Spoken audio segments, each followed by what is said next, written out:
And when you're on camera, that's Yep. before I'm saying.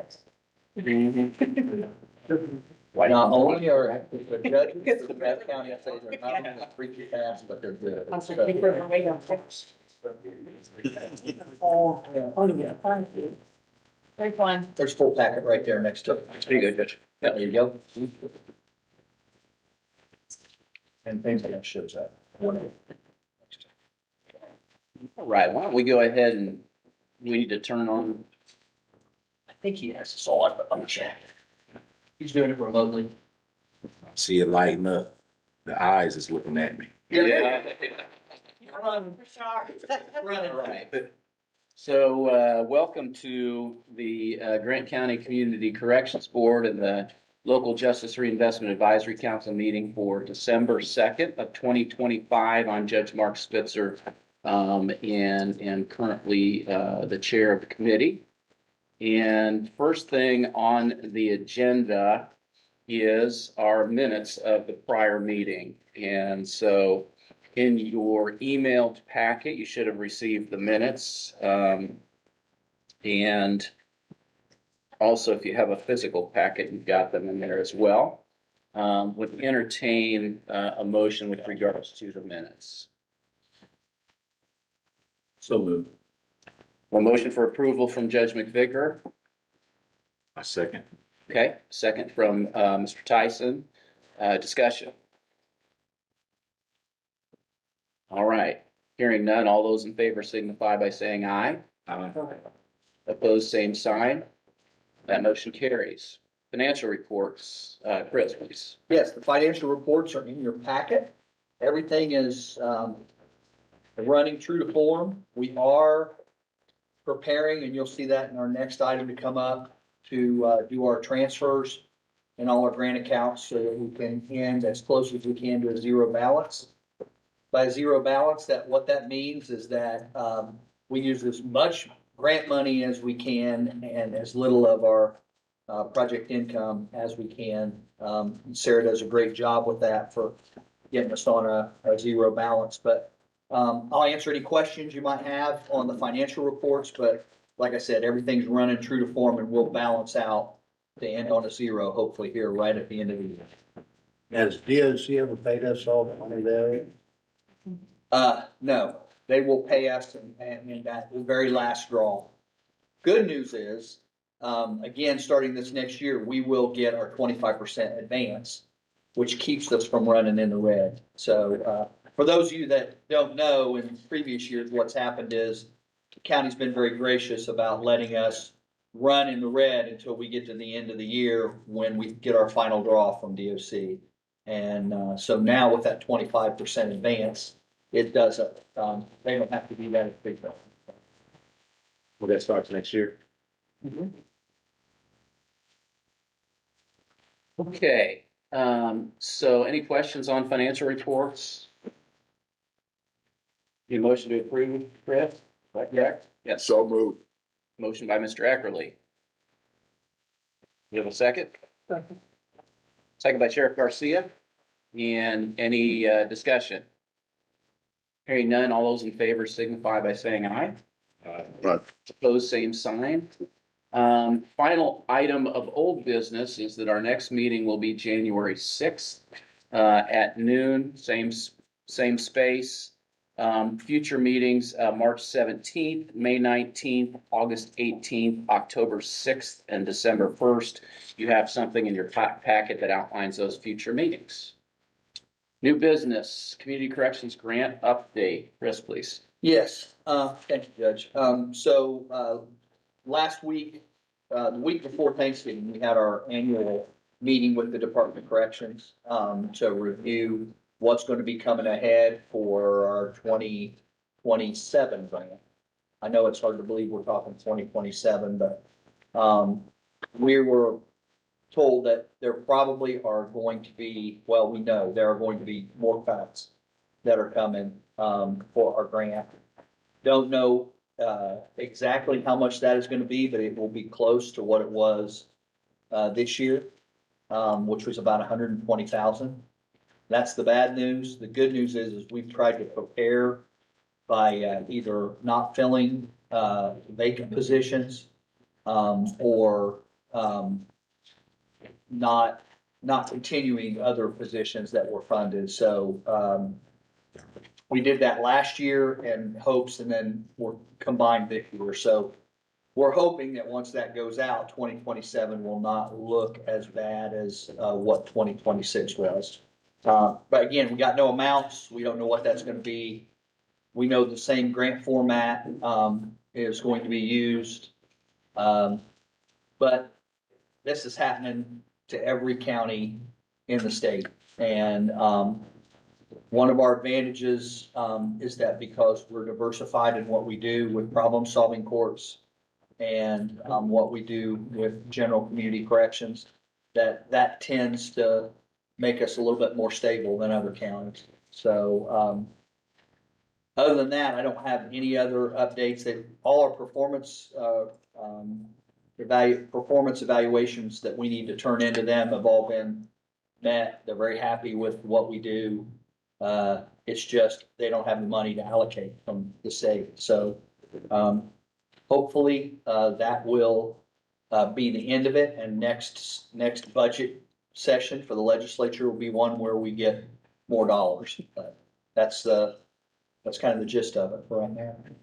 It's really not a DOC decision as much as it was a General Assembly decision, in terms of funding. DOC then is choosing to allocate their funds in, towards programming that they view directly impacts DOC commitments. And so that's why we still have some funding for community corrections, and why DOC did not provide funding anymore for pretrial programs. All right. And that was picked up in a different way. So And that's the same thing that happened with us with the ending of jail treatment. jail treatment, yep. The only thing that really, I guess, bothers me the most about it is that in 2015, when we had criminal code reform, as DOC's costs were taken up by less people going to DOC, that money was supposed to be earmarked and sent back to the locals for what was being done. And to my knowledge, that's never happened.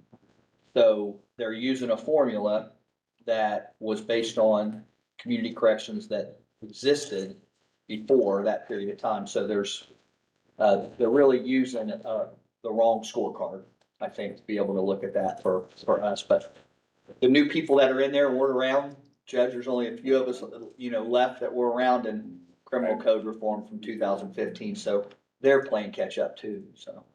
Right. Assuming that there's the same level of cuts as this year, how will that impact the ability to meet our goals? Well, obviously, we'll reduce the number of performance goals that we meet, number served. We'll have to change some of those things around, but they acknowledge that those will change because of the reduction in funding. So they won't expect us to serve the same number of people if we don't have the same number of staff and resources. That can affect what's going to happen with us in the future as far as what we do for the system, as far as keeping people out of prison or out of jail. That's what I was interested in. Yeah. And remember, community corrections does not impact the general fund budget in any way. Right, Chris? Correct. Grant money and, project income. And so, that when we have more money, that's to the benefit, obviously locally, and, we have, less money than what you've got to just cut services. That's But it what does, you got to do. it does impact the general fund because the inability to serve means there's gonna be an increased jail In that way population. it does, yeah. Indirectly. Yeah. Indirectly. That's exactly what I was thinking. Mhm. Yeah. And if we run into a situation to which we're getting close to that, Tim, is if we reach capacity, then we have to start going to a waiting list of individuals that can come on the program, which could impact people that have to wait either in jail or in other areas to be able to come on the program. Okay, questions for Chris? Additional questions for Chris with regards to community corrections grants? Get some transfers, right, Chris? Yeah. So when I mentioned earlier about the financial reports, and talked a little bit about our transfer request, so moving money to be able to make sure that we don't have to use, we use the maximum amount of grant dollars and the least amount of project income. So the first one is the transfer of project income directly to our community corrections account from project income not to exceed 5,000. And then a transfer from, which is our reentry court, not to exceed 101,000. And then to transfer from our community transition program to our PI CAT. So individuals that we have come from the Department of Corrections that come early and participate in reentry court, they generate funds which are through the CTP program. So at the end of the year, we transfer those funds into project income rather than doing it each month as it comes. We just wait till the end of the year. So that's not to exceed 90,000. And then the transfer from the general community corrections, which is the 100 to the 200 and 300, not to exceed the 42,000. And that will get us really close to, hopefully, a zero balance. We'll see. I'll entertain any questions you have. Been doing it a long time, so those of you that are maybe looking at it new may have questions, but it's pretty old hat for us, so. Questions for Chris? All right, do I have a motion to approve all of the requested transfers? So moved. Thank you, Mr. Ackerly. Do we have a second? Second. Thank you, Judge. Second by Judge Todd. Discussion? All those in favor signify by saying aye. Opposed, same sign. That motion carries. Moving on then to the local advisory council section of our agenda. Electronic monitoring reports, Senate Enrolled Act 9. Chris, you wanna? Yeah, that was, you could have, Informational, right? yeah, you should have, went ahead and put a copy in the packet, but you should have all received that as part of the board via email. That says, hey, here where we're setting. We'll have another one that'll be due, right after the first of the year. And what I try to do is if there's enough time between when it's due and how it falls, I try and give you guys a chance to see it before it goes. But generally, it doesn't happen that way, the way the dates fall. So I email it to you as it's required by the code to make sure that you have it. But I'll always put a copy in here for you so that you have it for reference should you need it coming down the line. So just information. Yep, state has accepted it. It'll go in Yeah. there. Yeah. Go into their portal. Yeah. Detention center jail overcrowding work group update. Mr. Poling and Sheriff Garcia. Chris, one.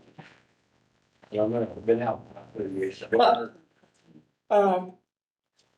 On the project, I know they're taking a tour tomorrow at Hendricks County. The tour was requested by Commissioner Middlesworth, President Middlesworth. And I know several council members are also going on that tour of the jail there. I'm not gonna be able to go. I'm going to the officer's funeral. The Marion Health officer that passed away, so I won't be going to it. They've still been getting the plans finalized. I know and maybe Mr. Kitts can talk about where the council is as far as providing the funding for the project. Obviously, that's in their bailiwick to do. And so that's kind of where we're at. We're kind of just waiting to see what's going to happen, how big, what the size of the jail is going to be. When we did have our last meeting, I know that the developers or the contractors mentioned a 350 bed jail. I do have some concerns with that since we're averaging 380. I don't know that a 350 bed jail is going to put us in any better position than what we are now. If we go that route, I've expressed to them that I think we need at least 430 beds at the least, at the minimum, to get us where we need to be as far as being able to house the inmates, keep us from having to send people out, and being able to classify them when they're coming into our facility. So I do have some concerns that they're only looking at doing the 350 beds.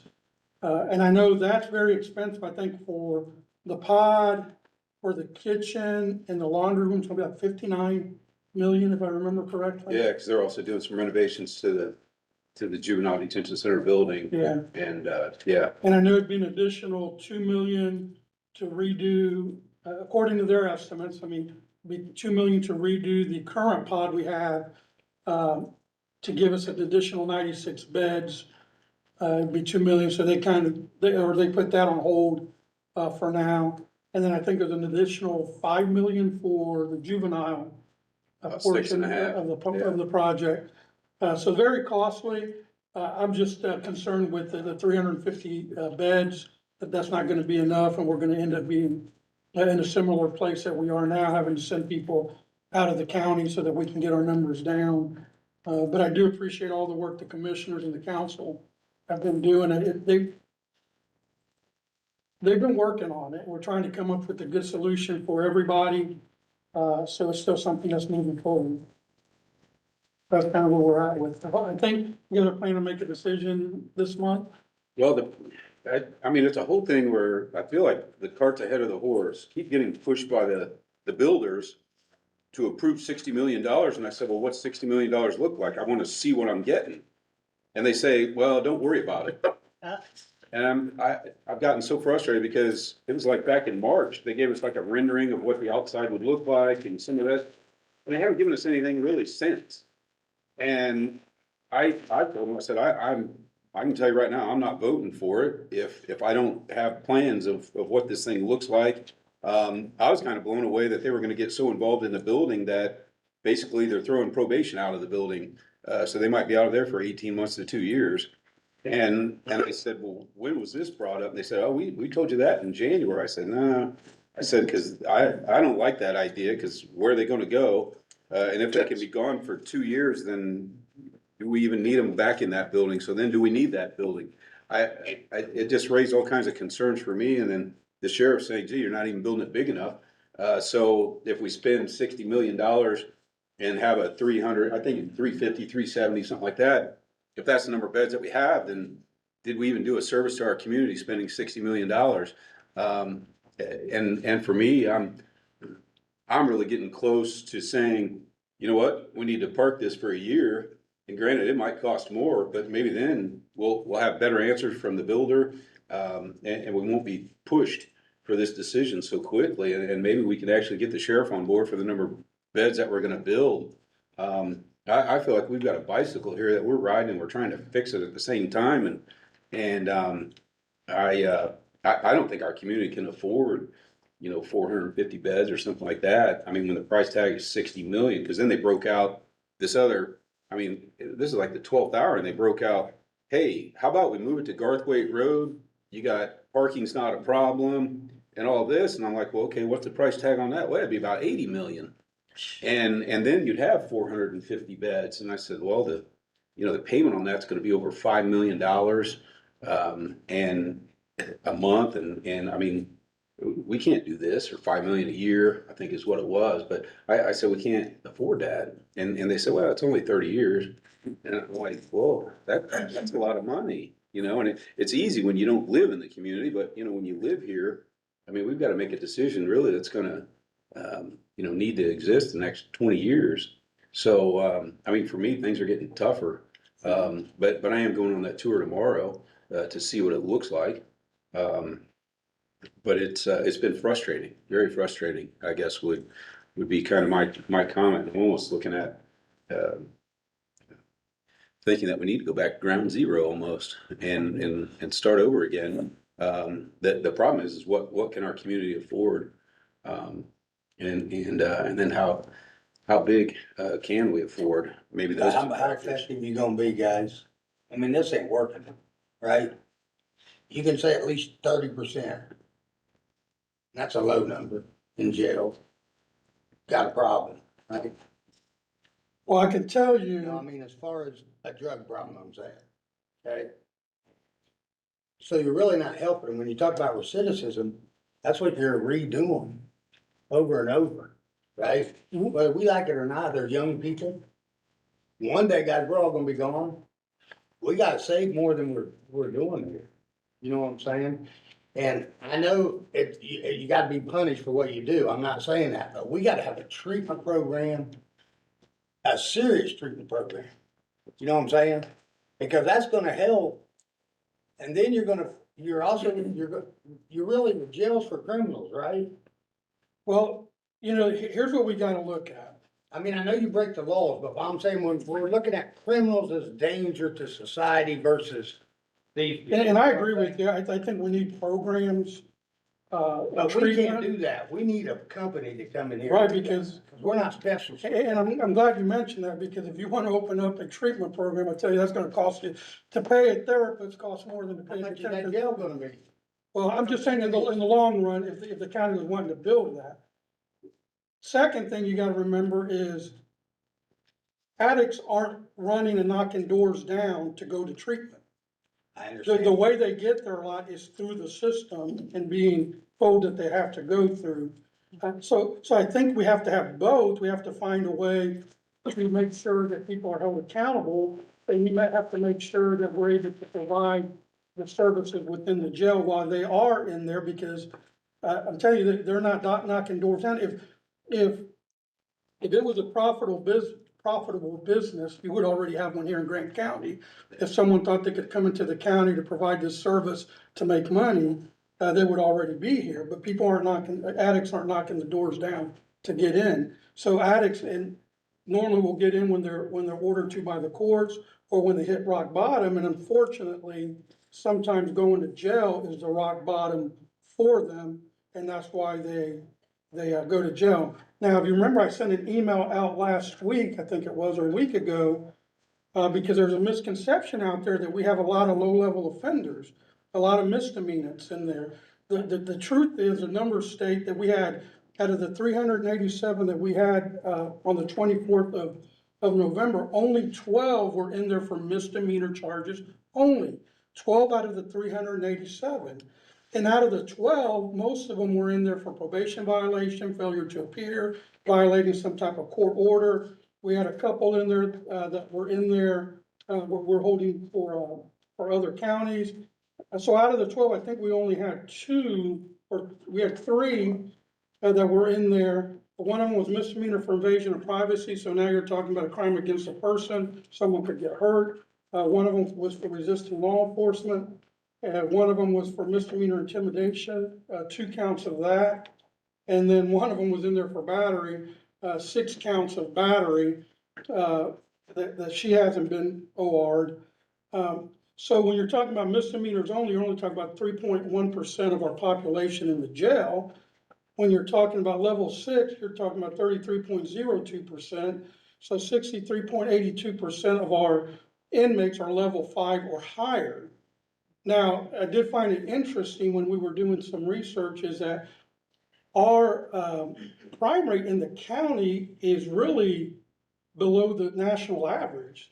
So a lot of what we're seeing is not necessarily new crime occurring, but a lot of it is probation violations, recidivism, people, getting picked up for different things. So I did find that interesting. So we need to do something. I think lack of accountability will cause us more of a headache in the long run, and will create more problems to the community if we don't hold people accountable for their actions. So it's not like our deputies or officers in the county are saying, hey, I think today I'm gonna arrest everybody wearing a white shirt with glasses. They're arresting people who are breaking the law. So we either have to have accountability or we don't have to have accountability, or we don't have accountability. Can I, Go ahead. I'm sorry to interrupt. Can I add a number of the inmates in there for probation violations? Do you got that on hand? I don't have that with me, but I can tell you, a couple of weeks ago, we had 22 warrants come out. Out of the 22 warrants that came out, 21 of them were probation violation, failure to appear, some type of court violation, and 21 out of the 22, and that's what we're seeing come into the jail. Or failure to register as a sex offender. There's about 20 Yeah. 20 people in there for that on it. And we're not apologizing for that. If you're a sex offender and you're violating the sex offender rules, we're gonna hold you accountable, because the last thing I wanna see is that a sex offender harms a child or someone else. So if they're not abiding by the rules, yeah, there has to be accountability to that. Because if there isn't, we're letting a lot of sex offenders walk free, and I don't think that's good for the community. So I definitely agree with you guys. We need to come up with a solution. I just don't think 350 beds is gonna be enough, not the way society and not the way the numbers are showing where we're at. I mean, I wish there was a magic pill we had where we could, get addicts clean and they don't come to our facility, but, I don't see that happening in the near future. And I think we have to, our number one responsibility as government is to provide a safe environment for our citizens to live. Number one responsibility is that, public safety. If you don't have a safe community, you're not gonna attract new people, you're not gonna attract new businesses. In fact, someone just posted, well, I was told that, if your jail and probation department is bigger than a certain amount, my dad told me to keep moving, not to move to that location. So, we definitely wanna make sure that there's accountability, and, I'm sure we can come up to a solution. But I think we gotta focus on solutions, and, I mean, I don't disagree with Greg. Maybe it's something that we have to take a little bit more time to really look at and discuss, because I think the last thing we wanna do is make a bad decision. And I think that'll cost the taxpayers more money. And if you look at the history of the jail, we always build for our need today. We never build for future needs. Wabash County, they went from 72 beds to 304 beds. They're a county half our size. They're building for the future. So you're talking about 332% increase in bed capacity for Wabash County. And in their county half our size. So it's just not affecting Grant County. I mean, it's all over. And I just, I agree with Greg. Maybe it's something we need to look at a little bit longer. But I can tell you, I don't see it getting any better anytime soon. And we have to have accountability for these, people that are breaking the law. Something that I did, I got the list from October 24th. I've been through it twice now. The first time just kind of going through it and looking at all of the different, motions to continue and things that have stretched them out. But then I had, someone say, well, what about crimes that you'd almost say against themselves versus crimes against others or drug involvement? And so I kind of went back through them, and there are repeats in here, so some of that got confusing. So out of 349 inmates, so the number might have been 380 that was actually in it, 350 inmates. Crimes against others that I had, which really crimes against others are gonna be the rapes, the burglaries, everything like that against a person. 158 people in our jail with those charges, and I'll also caveat, that's the latest charge against them. So if they have more charges than that, I don't have them on here. All I have is their latest charge. Drug dealing, and that would mean that latest charge said dealing, meth, cocaine, marijuana, anything like that. 46 of those people that are in there were that charge. Drugs against self. This, I would say, was paraphernalia, marijuana, meth, cocaine, 96 people. Possession charges like that. And then I had against the self, which would be, probation violations and other things like that, about 49 people. So, I mean, the whole thing to me is just looking at it, nearly 150 people out of 350 that are in that jail, it's drug related. And I feel like if it's drugs against the self, so you got possession, it's only a matter of time before you probably start dealing in order to pay for it. And then you're gonna do burglaries, you might be at robbery, something like that. It's only gonna grow. And so it's kind of like, man, we gotta stop these people at this 96 that are right in our jail right now. But it's like, what are we doing for them? And that's what concerns me. I mean, we can build 450 bed jail, but I'll tell you what, if we don't do anything about this, you'll need 700. I mean, the question is, what are we gonna do about it? And that's where the building doesn't do it. It's the people of this community, the people around this table that are gonna come up with a solution that we have to use. I mean, the drug court, we had a meeting last week. Sounds like extremely successful. Granted, some people fall out of it, but is there another way to do that? And again, get these people going to meetings and things like that. But I don't think them sitting in the jail around other convicts, inmates, especially the people that have committed crimes against other people. I sure hope they're not all commingling But it's only, It's bad. it's only a crime against themselves until it's not. I know. For instance, the young lady who's a drug addict, who crossed into the nurse's lane coming in from Anderson to come to work, hits her head on and kills her.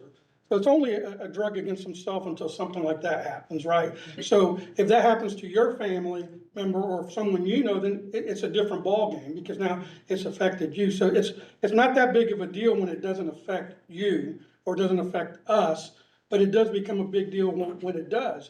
And I can tell you that they're in there on that charge, but that doesn't mean that they're not committing other crimes like thefts or other things of that nature to get money for their drugs. So even on the minor crimes, driving while suspended or driving without ever receiving a license, yeah, it's not that big of a deal until they wreck into your family member. So those battles can't be fought here. If we want to have the laws change, then we have to get them changed at the state, with the state legislators. But, you know, our job as a sheriff's office and as police officers is to make the community safe. And when you have a lot of people out there on drugs that are driving and doing things, that makes our community less safe. And, you know, we're gonna continue to enforce the laws that are on the books. Now, if there's certain laws that the council wants me to tell our officers, hey, don't enforce, let me know what laws you're talking about. Because I think everybody should be, if we feel that strongly about it, we should feel strong enough to say, hey, Sheriff and Chief Gilbert and Chief, we don't think you should enforce the possession of methamphetamine laws as far as a jailable offense. We don't think you should enforce the driving while suspended law. If we're gonna go that route, then I think we need to let the public know where we stand on those issues. I But- leave that but to those the issues- judiciary. What's that? I leave that to the judiciary. I think what I'm hearing, I'm sitting here listening, I think I'm hearing that we need to come up with creative ways, think outside the box a little bit, to get people that's inside the jail that need some help out of jail to alleviate the pressure of the jail bursting open while keeping them supervised and lead them down a better path, whether it be actually getting treatment, therapy, and some type of road on the way to getting and maintaining a job. You know, my daughter, That's what I'm hearing. I don't think we're saying, Right. don't lock them up, you know, Well- but What would be an ideal thing is to build a jail with enough space where you could provide those programs in there. Sheriff, the jail ain't made for that. It'll cost us Jail's too for much money. detention. Why not? Here's the whole thing. You know, my daughter was in this, you guys all know, but here's the point I'm trying to say. Guys, these people don't have a support system nowhere, okay? Well, whether we like it or not, you guys call them addicts, right? Alcoholics, right? I don't, I call them substance dependents. What I'm saying is though, that they all made mistakes, such as we did when we was growing up, right? Heck, when we drank beer back in the day, heck, they probably called us alcoholics, we got started drinking, we threw it down, you know what I'm saying? So what, my point is, when you give them addict and you give them alcoholic, you give them a crutch. You know what I'm saying? Cause I've tried to help these people, young people, that's what they say, well, they always say there's gonna be an addict. I say, go, no, you had a problem, you made a mistake, you fixed it, right? That's how we was taught, right? Don't make that mistake again, right? We gotta help, guys, way better than we're doing. We really gotta help. And y'all gotta remember something, we're all working for the taxpayers, which is all of us. You know what I'm saying? And whether we like it or not everybody lives here, but a lot of us do. Our grandkids and stuff are gonna, you know what I'm saying? We gotta help these people better than we're doing. I'm not saying we could save them all, but putting them in that jail, I talked to Bo and Hell, they say that's the worst thing you can do for drug addicts. Just put them in jail. You know what I'm saying? I'm saying we gotta help, bigger jail ain't gonna help us. We can't hardly keep enough people staff to keep the jail that we got. You wanna build a bigger jail. I don't know how we're gonna get more staff. Our jail's fully staffed. Well, I see all the time where you need people on the, We're always hiring. I mean, Oh, we okay. always have people coming in because we do have turnovers, people that go out to the road. okay. So we're always taking that. Well, I'm just saying, you know, what I mean, then you wanna go bigger, but you're really, you would even be better off for your officers because you would have those people getting help. We need like 100-bed facility, you know what I'm saying, to make a dent, I'm saying, and try to save the ones we can save. I ain't saying we can save them all, guys, Yeah, here's what, but if you don't have no support, Well, can I interject? I was recently with a chief of medical staff of another community out in another county, and she recently retired. And, then we went down this rabbit hole. There are no. Rabbit hole. Yeah, there is, well, just like attorneys, there is a shortage. right, And she goes, in the bottom line, we could have the world's greatest program, and if there's not the drive, of that individual to seek help, it's just wasting money. yeah, but And if you you don't can't- have a support system, guys, if then people have nothing or nobody, guys. Listen, my daughter helped a lot of those people as she was going through there, she still goes there. Even though she's done, she still goes to them meetings and tries to help people. What I'm trying to say is, guys, that's what these people are she was in it, Yeah, okay? and I'll tell you, I hate that your daughter has a substance dependency, but I think it had given you an opportunity to see that. Thank God that you guys, you I think saved her life, you know what I'm she's saying? a But I'm success just story, saying, so I think that's great. I completely agree with you, we Chuck. need to you know how you guys got all them classes all around the county, right? Mhm. Why can't we centralize that? Have drug testing and everything right there so they could actually work, and if they need to take a drug test, they can come there, right? Have all the classes right there, have 1, 2, 3 shift, right? If somebody's coming in and they need to talk to somebody, or they need Narcan or whatever, you know what I'm saying? You centralize all that money, ain't you gonna be able to help more? Yeah, I mean, and this is a public meeting and people may be watching, or just to Oh. let everybody know what we are doing. So we have a Yes. drug court program. We have a capacity of 70 in that program. We're over full.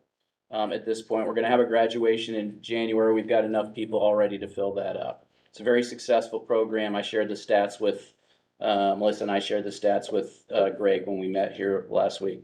We have a veterans treatment program, have a capacity of 10. We're full there. We have a reentry court, program for people that are coming out of prison, as well. We have a CCP program for just kind of drug court light. We're busting at the seams there, as well. We have family recovery court, as well on the civil side. And so there are a lot of things as a county that we are doing for people. Not everybody is ready for that at all times, and so you do lose some people along the way on that. And then the alternative to that is jail. And so we gotta remember, those things that we're doing are alternatives to incarceration, and then there is incarceration. If we don't want to fund incarceration, then we have to fund alternatives to incarceration as well. The programming that we have in the county right now is maxed out, and in order to expand it, we would need to fund it in a much more robust fashion. And so that's the challenge that we have. Is it cheaper to do treatment and recovery on the outside rather than jail? Yes, it is. I mean, there's no question about that. If you can, drug courts save money because of the fact that you're not incarcerating people. But we do need, we need more funding in order to expand it to do more. And so I don't envy where you're at, Greg, having to make these financial decisions. What won't work is not spending any more money on anything, because we'll continue to be in the same place that we are, and we'll continue to explode the jail. Now, there's a couple of things that I have shared with Greg and the council in terms of where we're doing in terms of moving cases. We're doing a nice job of moving cases. I shared the statistics. We're well over 100% in terms of our resolving cases. If we look at pre-sentence investigation reports, which are done for higher level felonies, we're like almost double from last year already. So that means we're resolving the higher level cases as well. So what we're starting to see is green shoots with regards to the referee court that Judge McVicker is presiding over, and then also as we redistribute those cases to the other courts, those are getting resolved more quickly. So, if you wanted to say, hey, let's wait and see what happens, you know, part of that might be to see how this plays out and what kind of a difference that these strategies make. And then the other thing would be to explore other alternatives to incarceration and to fund them. Right. Judge, can I go interject ahead. just real Yeah, quick? yeah, go ahead. And I agree with you, Chuck. They need treatment, they need help.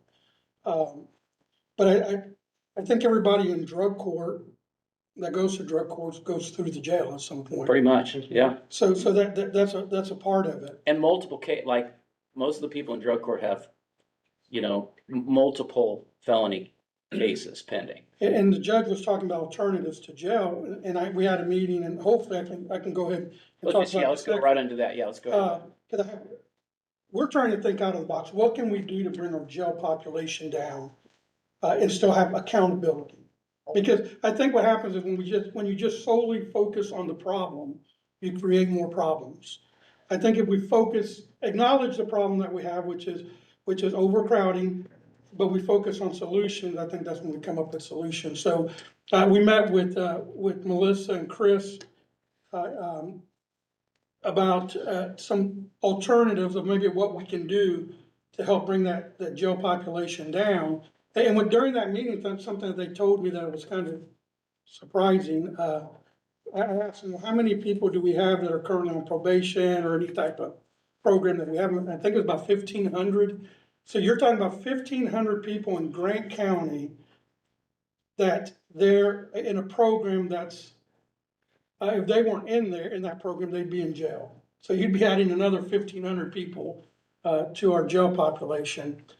So anyhow, during this meeting, we talked about, can we expand the home detention program? Can we do something with that? I think, Chuck, we've talked about it before. Can we expand that program and take individuals that would qualify for it, that maybe are pre-trial, that are waiting to go to trial? Can we get them monitored, so that way they're in jail, but they're in jail at home, and being monitored? That way there's still some sense of a safety for the community, because they'll be monitored to a GPS system. And we had that discussion. We think that it could be doable. I mean, obviously you never know until you try it. But we think, so starting off, we could probably do 20 to 30 people to start off with in the program. I think it's a good idea. I think it would help us reduce jail population. So we are, you know, I don't want you to think that I'm just thinking build a bigger jail. We're looking at what else can we do to get that population down. And if you remember from the very start of our administration, we started ORing people on minor charges. We got with the city court judges.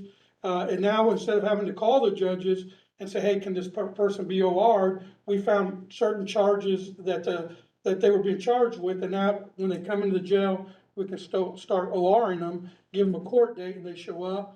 We make sure that we cite people into court instead of taking them for minor offenses such as possession of marijuana. Most of those people are cited into court. We got with the judges and people that were very ill. They were put on or some type of home detention program. So we were able to get them out of jail. Not only did we get them out of jail, we also saved the county a lot of money, because some of them had some major illnesses such as cancer that they were paying for. So we're doing our part to get that jail population down. And even with all that we've seen, all the programs that we have, it still keeps going up. So we have to find a solution. We think that this program, now that Chris, because he's a lot smarter than I am when it comes to these things here, talk a little bit how it could work. Him and Melissa are a lot smarter than I am on that. So, but that's kind of what we were talking about. We think it could be useful. Obviously, you never know until you try it, but if you can kind of let them know what we're thinking. So I think part of this also addresses the issue that Commissioner Polling's talking about, is getting them into services. When they're in the community, they can choose to go to services.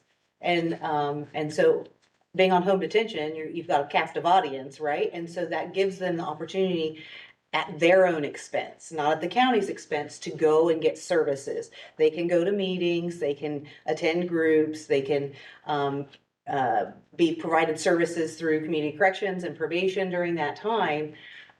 So the opportunities for them are exponentially larger in terms of treatment, rehabilitation, those kind of efforts.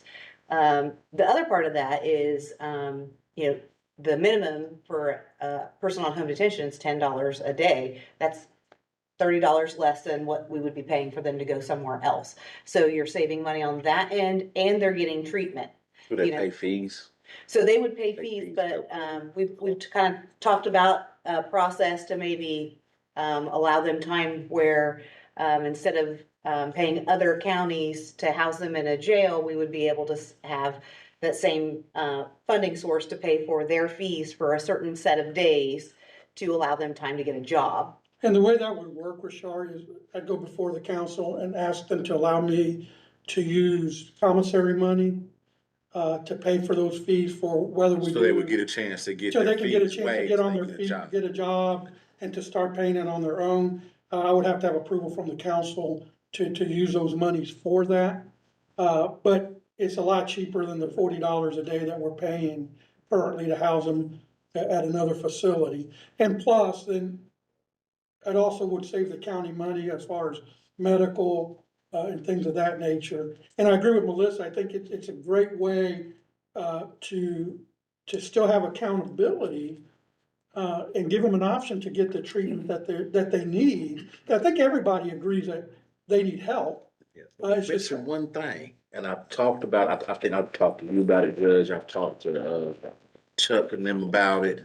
There was a program I took when I was in the Department of Corrections. Matter of fact, they pushed me through the program so I could teach it. And I forget the stats because I'm kind of rusty, but it's called career development. It cuts down the recidivism tremendously.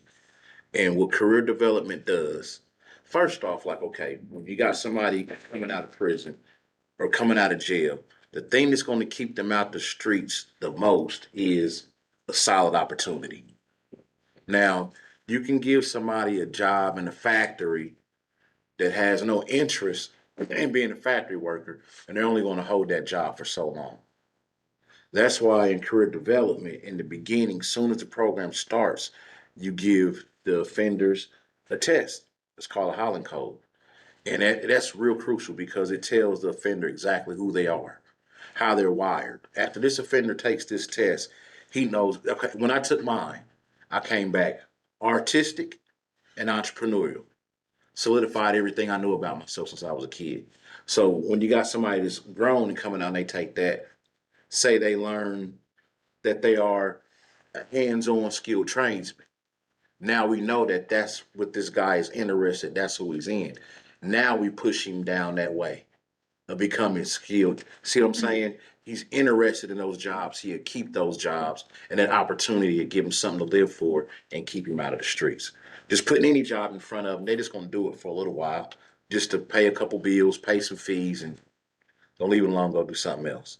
But if we find out what they're interested in, who they are, and start putting jobs in that career path, right in their path, and then higher and higher and higher till they got a career, not just a job. I forget that the information is out there. Yeah. The statistics are real. It cuts down on recidivism. So as I'm saying, like as we're sending people to house arrest or whatever, let's implement some career development. While they're on house arrest, trying to get them a job, let's get them a job that they're interested in, that they're going to keep. Because you know how many people had a job that they didn't care anything about. You don't feel good, you don't feel fulfilled about it. You're gonna quit it first chance you get. But it's something you're interested in, who you are, you're gonna stick with it. Would you send me the name of that assessment? Yeah. Okay, so we do a lot of assessments when people come on to supervision, to help guide us in terms of what services do they need, and that could be added into something that we're already doing. I can write them for you real quick. Uh-huh, and we can kind of check out and see that, because, what we do know through research is that it's not a job in and of itself that reduces future criminal behavior, it's the value that's attached to it.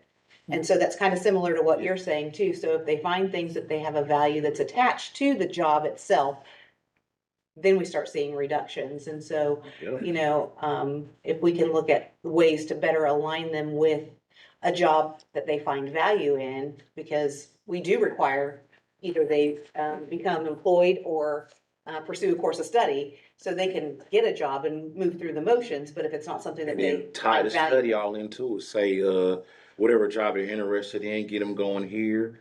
get them going to Ivy Tech or something, learning about this and just keep them, and that's stay out of trouble. Something that they're interested in, they want to do, they want to be there, you stay out of trouble. Kind of like Chuck said, if we save one person at a time and we consistently do it, that grows. So we'll go from 1 to 2 to 5 to whatever. I guarantee you that program works. Yeah, So one of the things that we talked about in the meeting, where we all met with the sheriff, was getting really a good picture of the data of the people that we have in the jail. And so Mike's gonna put together a snapshot of that jail data, because I know some of the things, Greg, that you mentioned, they were in there for those offenses, but that may not be what their history is. And so a lot of the people that we look at, in order to be able to secure them on home detention, they have to have a safe place to be able to go. And once that's done, then the rest of the programming should take place. So while, what Mike will do is he'll look at that, and would you call it, Mike, buffering, or you gotta Scrubbing scrub the data? He's gonna scrub the data so that we can look at it to be able to see, okay, what that would be and then what we could present. And the only difference that I would say with what the sheriff was saying about, money coming out of commissary is, I really think the money should come out of a separate account, maybe even the same or similar account that you're using to pay for those jail bed days. So then that way, the council and the commissioners will have a clear tracking of, this is what we spent, this is what we are saving in that part of it by doing it this way. So. And we could, in partnering with the council, we could budget it and move it from a commissary to a line item to help out, because we want to make sure we're doing our part. Because I know that we realize the county is financially strapped. I mean, it's hard. It's difficult to come up with solutions sometimes when you don't have the funding. But so we're willing to do our part to make sure it happens. Because at the end of the day, it's to me, it's a safe community is paramount. But we also want to make sure that we provide opportunities to our inmates to get them not to come back. Like, I wish I only had 100 and some people in there. It'd be ideal for us. So we've got an idea to work with. What's the next step then to move it forward? I think a couple of things. We have to look through the data to say, where's our biggest population that we can focus on? If it's looking at pretrial cases, then that's working with the pretrial services to look at, okay, when they aren't released to pretrial services, how does that trigger, who's responsible for the next step? To say this person was not released on pretrial release, they may qualify for pretrial home detention or something like that. But also, that's a conversation with the judges and attorneys and things like that. So it's looking at all the stakeholders together collectively on the same page to say, what is it that we can do to kind of walk through the steps of, addressing, the needs of our community through, kind of whether it's some type of addition to home detention. I think the other part of that would be looking at, where's funding wise. We just heard Chris say that, we haven't filled a position. We haven't filled 2 positions because of it doesn't do us any good to hire somebody to turn around and let them go.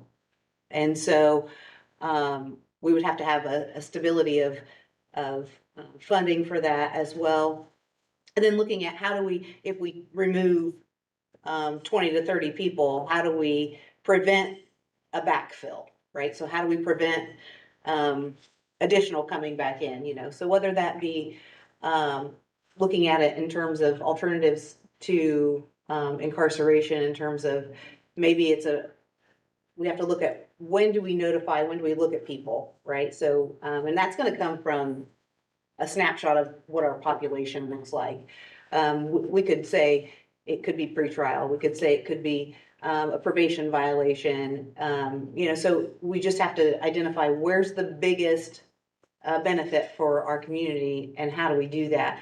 And then how do we kind of move it forward so we don't have a continued problem in the future. And so just really kind of looking at all the players coming together and saying, okay, coming up with a concept, coming up with everybody being on the same page in terms of what is our purpose, what's our goal, how do we, I love kind of the tagline, I don't know if it's still the same tagline, but years ago, the tagline for drug courts were, where treatment and justice meet. And so that's kind of what I keep hearing is we've got to have justice and accountability, but we also have to have treatment. And so when we have to really think about, are we worried about being tough on crime and we forget to be smart on crime?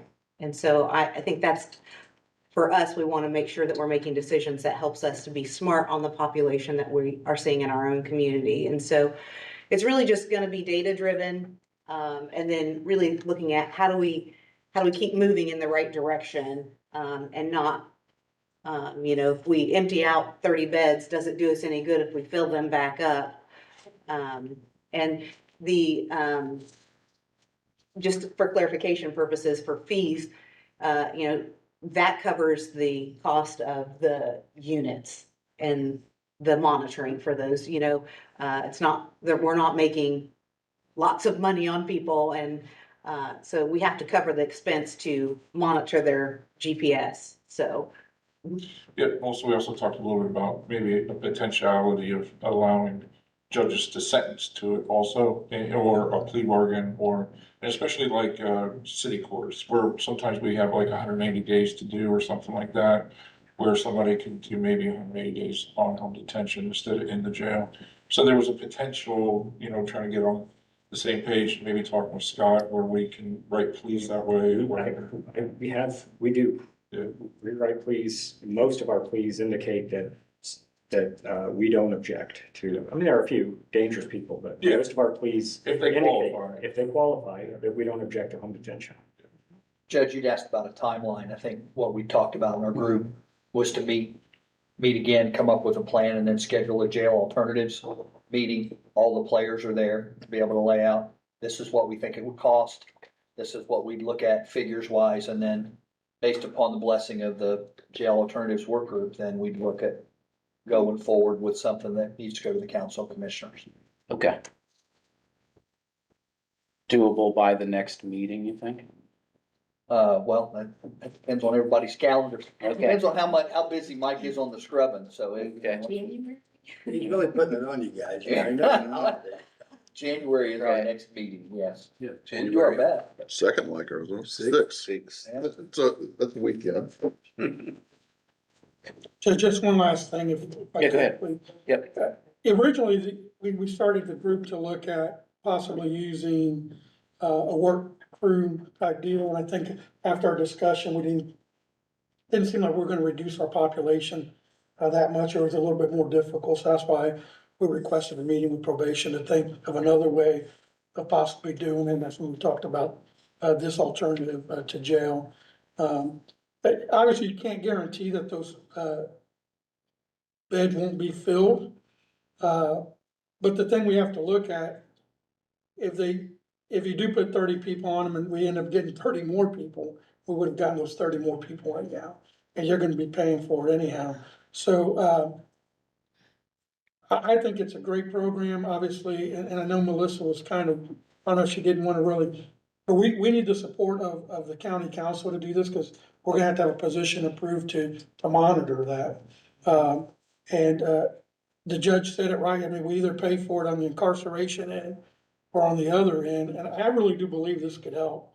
We've been talking about this since my first day as sheriff about trying to see if we can get more people on home detention, and Chris and them, I think they do a great job, and we really want to partner with them, because I think it can really help out our community. Because it's an issue of balance. I think we do have that balance with accountability and justice or mercy by doing it this way. And understand, this is not the way we're thinking when we're making decisions too. We're not thinking, oh, we got 30 more spaces, so I'm gonna put, when we look at a case, it's a case by case basis. Does this person need to be in jail or not? That's the decision factor. It's not, is there space or is there not, and unfortunately, some circumstances require somebody to have some accountability. I was the on-call judge for November, and I had one case where the guy got a PI. He's on probation out of Judge McVicker's court. I just said OR him. Normally new criminal offense. Well, you're I'm like, well, I kind of thought Judge McVicker would probably be okay with me OR and a guy with PI who had too much to drink on Thanksgiving, and so I made that call, and so that guy wasn't hanging around in the jail anymore. People that are out of state, but sometimes I think we bring people back into the community. I'm thinking, Well, you know my position. I mean, oftentimes, if they're out of state and unless it's a very serious crime, I have no interest in going and getting them. So we're gonna get with him on maybe some ideas of what we could do and get with the judges on some of these things, so that maybe we can reduce those numbers too. I think there's not one magic answer to our overcrowding issue, but I think it's gonna be doing a lot of little things at the same time, to take care of that issue. You know, when we issue the warrant, we don't know where the person is gonna be when they're picked Right. up, just so you know that.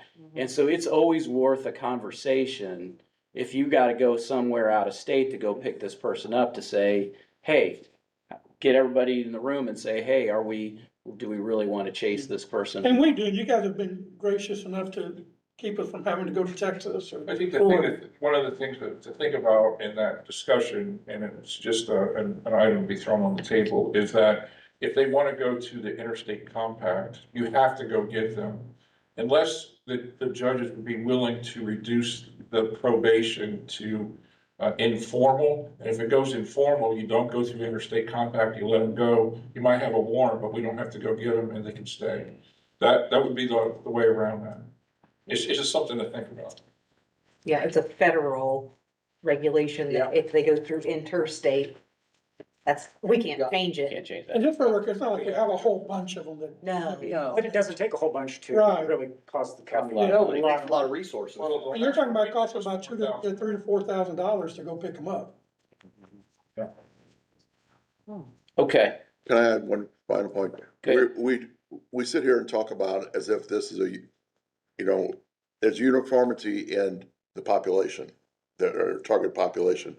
What we are dealing with are 380 individual cases with individual needs, and we're sitting there trying to lump them. Being a statistician and a demographer, I know how we drive those. There's lots of causes in there for why they're there. We all make bad decisions. Some make worse decisions, and you can't go and recreate things that should have been happening at birth. And so, there's a reality here, and the state can only do so much in a democracy.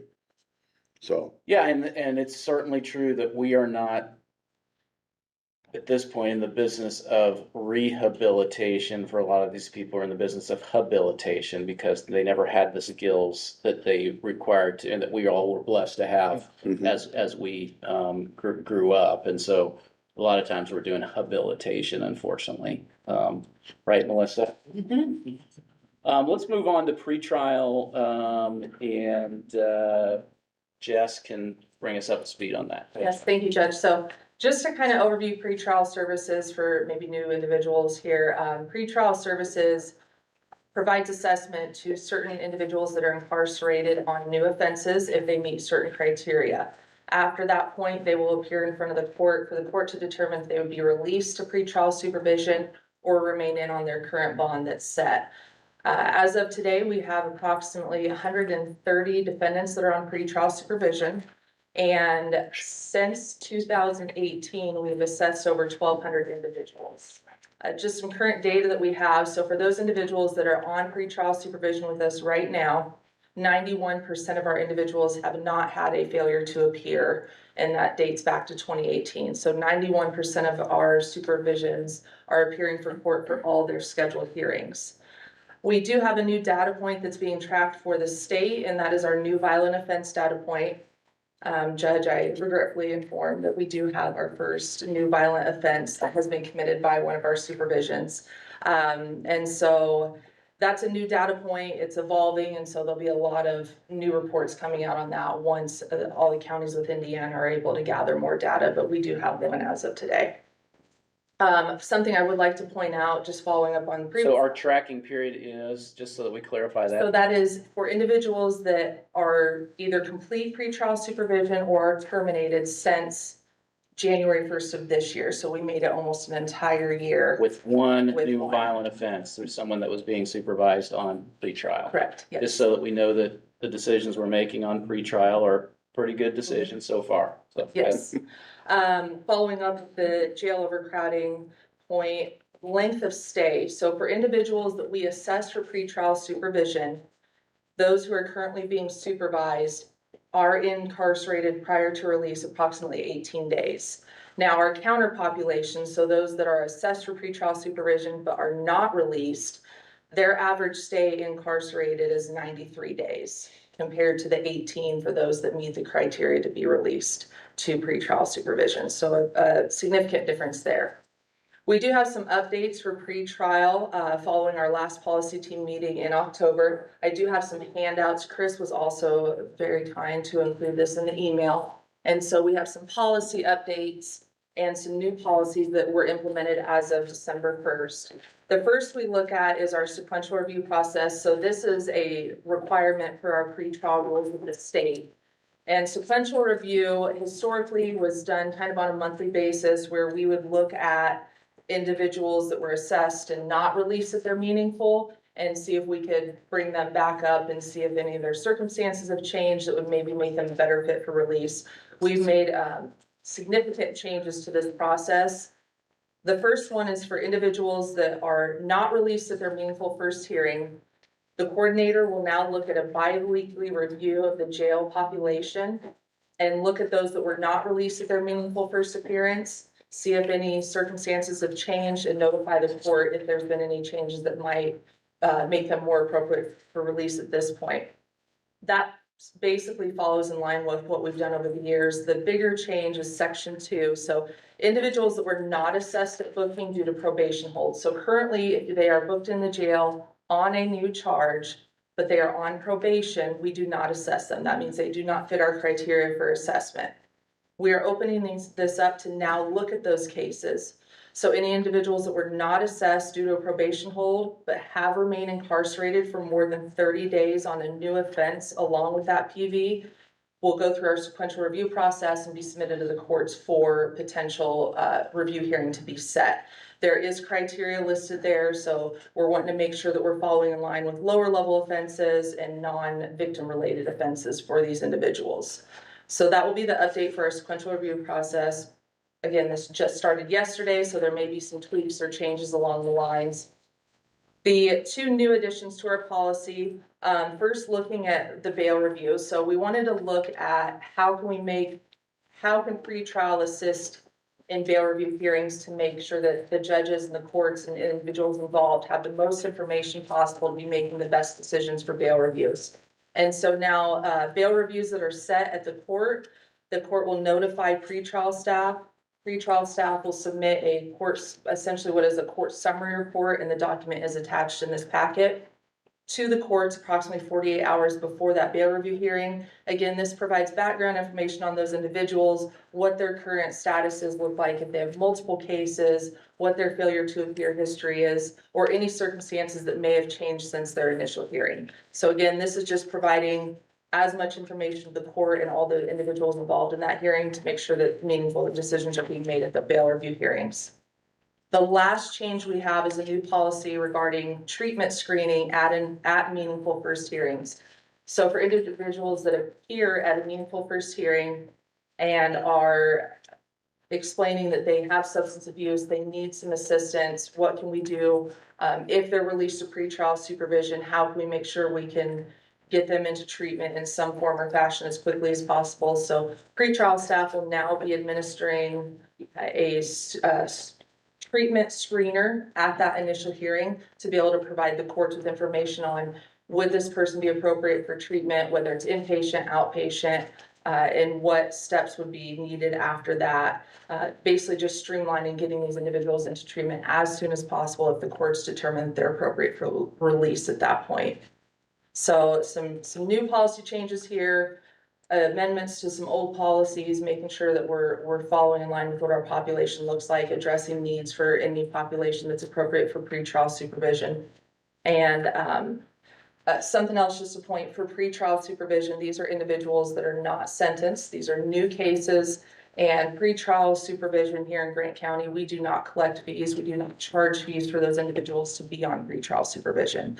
And so, it's opportunities for them to get out, get back to work, get back to their children while still following the law, no new criminal offenses, appearing for court dates.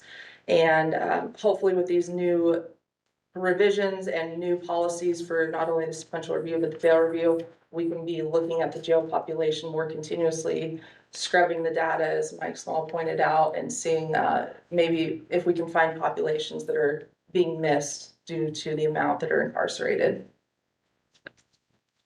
Right, questions for Jess? Go ahead, Greg. I just had one, you said 130 people present, Correct, and yes. then how high do you think that number can go before you say, we can't do this many? Wonderful question. I would say right now, this is probably the most that we've had on supervision, but we do have a capacity to go higher. With pretrial supervision, we have 3 levels of supervision. And so how much supervision we provide them is determined by that level. And so we do have some individuals that are what we call level 1, which means that we're here if we need them. Otherwise, as long as they're showing up for court, they just need to carry on with what they're doing, all the way up to level 3, which is the most intensive supervision. And so to say we have 130 cases, that does not necessarily mean that we're meeting with them every other week. So the capacity, I'll yell when we've reached the capacity, basically, but we do have absolutely the opportunity to take on more. The decision on who is released is ultimately left to the court. And so we provide the court with individuals that meet our criteria, and then it's the court's decision as to whether or not they would be released to our supervision. And individuals have the ability to step down as well Yes. if they do well on supervision too. So we built that into that, incentives matter. And so we incentivize good behavior on supervision as well. And we do have some individuals that have been on supervision for over 5 years now. And so unfortunately, that means that their case has been pending for 5 years. But if they've been on with us for 5 years, that means for 5 years, they've not committed any new offenses. They've appeared for court, they've reported to us as directed. And so that does kind of show that these individuals are a good fit to be back out Do into. we have some type of way to track the successes and failures so we know what works and what doesn't? Keep all those- Yes, we do. Yep, we have state mandated data right now. So to be certified through the state of Indiana, we have certain data points that we have to track and report to the state in a consistent manner. And there's probably 12 different data points that are all related to failure to appears, safety rates, so on and so forth. And Rashard, coming in the future, the state has developed a dashboard where you can actually look at that pretrial data visually and share that. And so, Jess and I have seen that, already. It's really cool. And you can drill down and get, and so. See exactly what's working. and what's Yeah, not. so we're looking forward to, we'll bring that here and share it as soon as we're able to, with our local JRAD. So it's really Once a cool. year, you bring an annual report too. Yeah. Yes, we have our annual report. Yep. Yep. And then the last thing, we do have our next policy team meeting. It's currently scheduled for January 13th for our pretrial policy team to meet. Tentatively, we're going to be discussing the sequential intercept module and where pretrial fits along that, or where pretrial could maybe grow in that area of the sequential intercept model. So that'll be January 13th for our policy team. And then I think, did you have grant update? Sure. And I think to add to one of the things, so you hear 130 people, but behind that is a lot more assessments. And so everybody that's getting arrested, and we're required to evaluate appropriateness for assessment.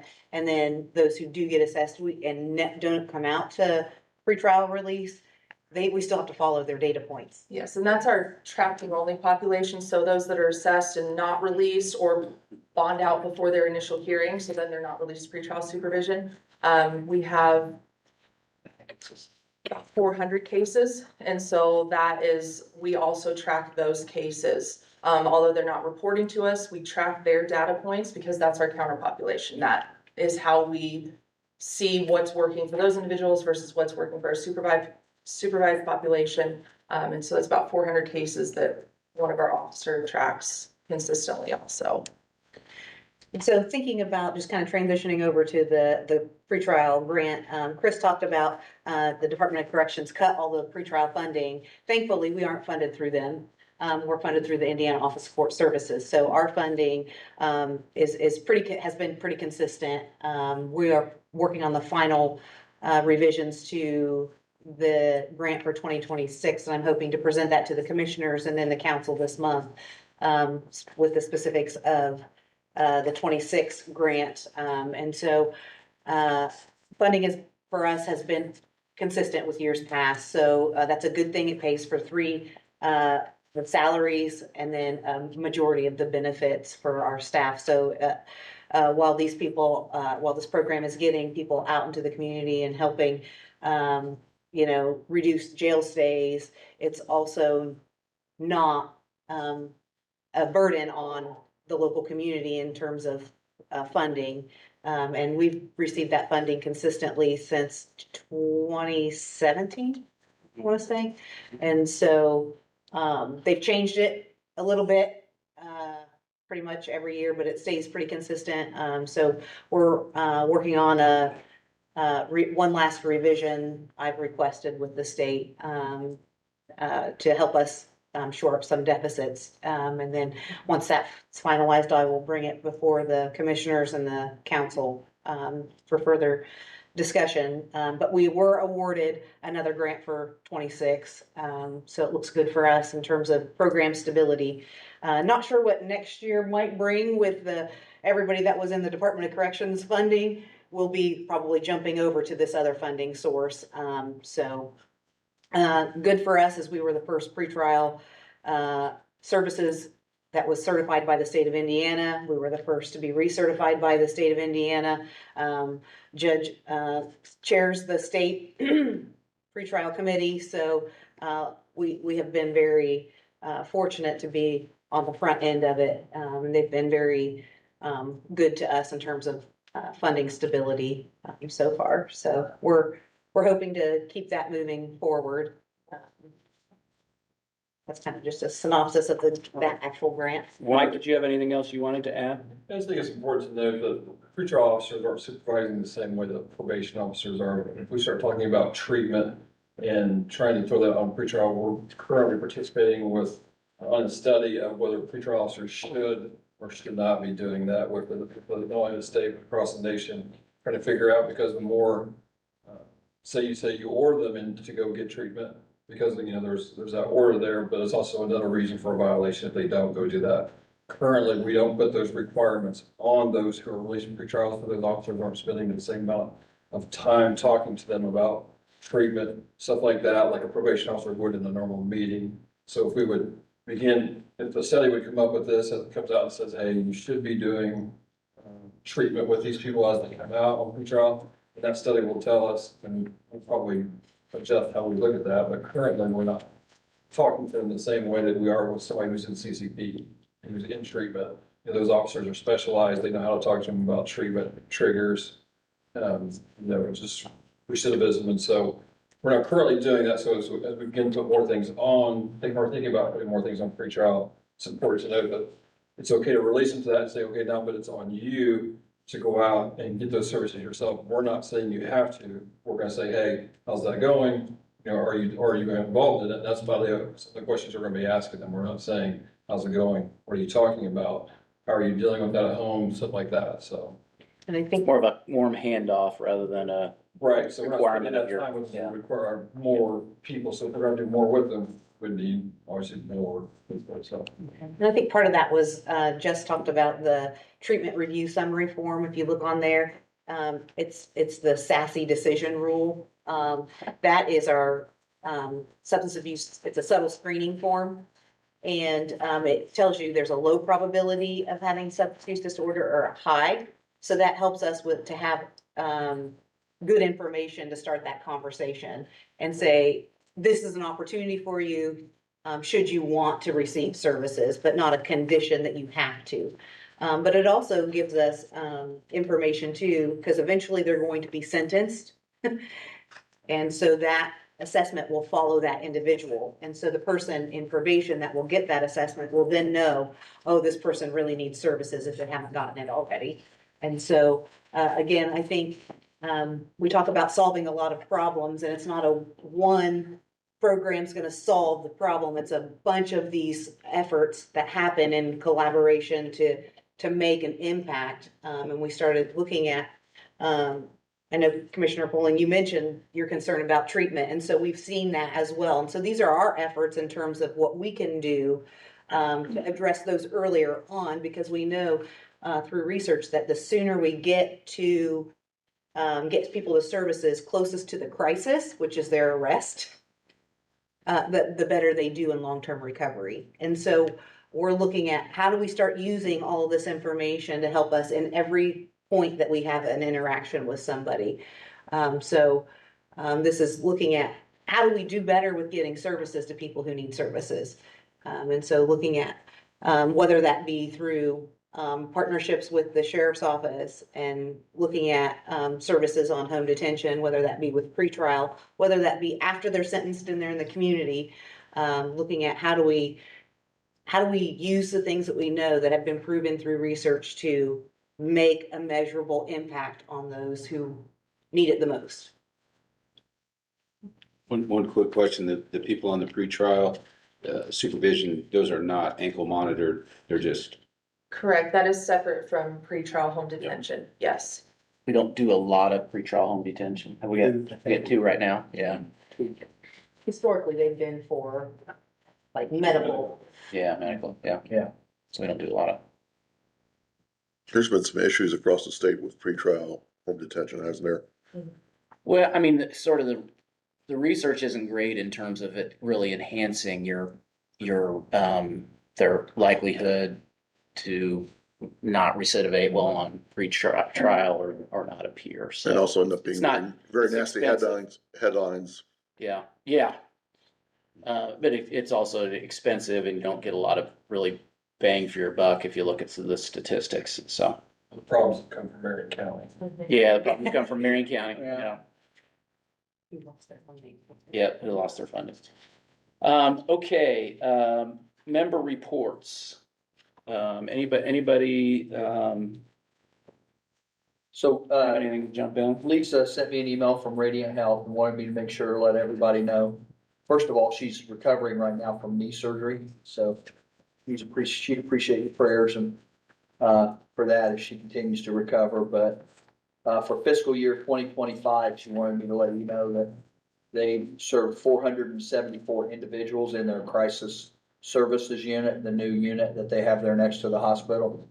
And then during that time, they've diverted 129 individuals from jail through that program. So she wanted me to share that with you. Great. Excellent. Anybody else have a report? Anyone? Okay. Just, state JRAC is kind of the final thing, just to let you know, I went to that meeting, it was October 31st. I did not wear a costume. And we're talking about kind of similar things at the state level as that we are here. There was a joint presentation from Popeye and ICAC, so probation and community corrections, about how the cuts had really impacted probation and community corrections to the detriment of those programs on a statewide basis. So everybody in the state seeing kind of the same things that we are. And then there was also a discussion of the CCBHCs, which are the Certified Community Behavioral Health Clinics. Radiant is one of them. And so that program is just sort of starting to get going as well. And so the need to enhance treatment in the state, this is part of that effort to do that. And Radiant is a part of that as well. So kind of at the state level, talking about some of the same things that we're talking about here locally. So with that, any other business? Good meeting, good discussions. Hopefully they'll bear some fruit. All right, how about a motion to adjourn? So moved. And a second. All right, all those in favor? Aye.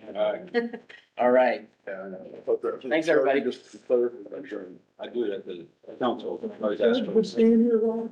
I'm sure that's sounds good. Well, this, that's bringing, be done on every single thing. It's evaluation, pretrial.